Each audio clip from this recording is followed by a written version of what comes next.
जर आपण पाहिलं आज तरी शुभेच्छा द्यायला झाली होती, कारण जे इलेक्शन आम्ही या विधानसभेमध्ये लढलो आणि जे निकाल आम्हाला अपेक्षित होता त्याच्यापेक्षाही जास्त निकाल या महाराष्ट्राच्या जनतेने देवेंद्र फडणवीसजींना पाहून जे निकाल दिलेला आहे, तर मला वाटतं मुख्यमंत्रीपदी आमचे देवेंद्र फडणवीसजीच विराजमान होणार आहे आणि त्याच्याकरिताच मी आज आली होती आणि शुभेच्छा दिली. मात्र कालपासून एक व्हिडिओ जो व्हायरल होतो त्यामध्ये बच्चू कडू म्हणतायत की नरेंद्र माझ्या विरोधात उभं राहून दाखवावं, मग समजा नेमकं काय होतं. त्यांनी कुठल्याही पद्धतीचं श्रेय घेऊ नये. माझं श्रेय तर नाहीच आहे. दादाला एवढंच म्हणून मी कुठे म्हणताय की माझं श्रेय आहे.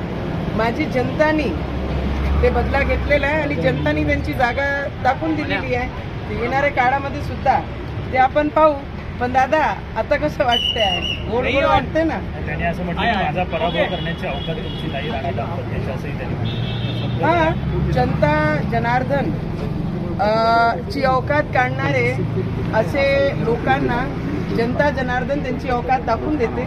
तर मी तर खूप लहान आहे, मी वयाने लहान आहे, अनुभवाने लहान आहे आणि तसंही मी माझी सैनिकाची मुलगी आहे. तर माझी अवकात तर बरेचसे लोक काढत असतात आणि त्याच्यातले बच्चू कडूंनी माझी अवकात काढली आहे. तर एक माझी सैनिकाची परिवाराची अवकात काढणारे लोकांची अवकात हा लोक दाखवत असतात. त्यांनी असं म्हटलं की महाराष्ट्रातला कुठलाही मतदारसंघ सांगा, त्या ठिकाणी आम्ही उभा राहतो, तुम्ही उभे राहा, आव्हान दिले.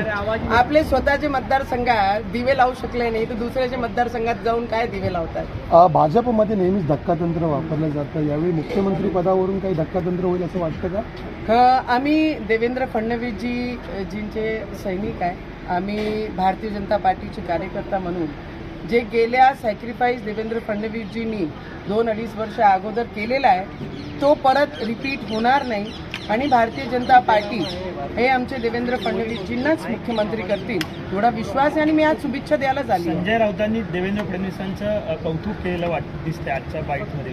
सूर बदलले काय नाही? अरे देवा, कोणी कौतुक केलं? संजय राऊतने. बाप रे बाप. मैंने सुना है हमेशा कि समय देखकर बहुत सारे लोग बदलते हैं, पर ऐसे लोगों के भी सुर बदलते हैं ये मैंने पहली बार ही सुना है. मुझे लगता है, मला असं वाटतं की संजय राऊत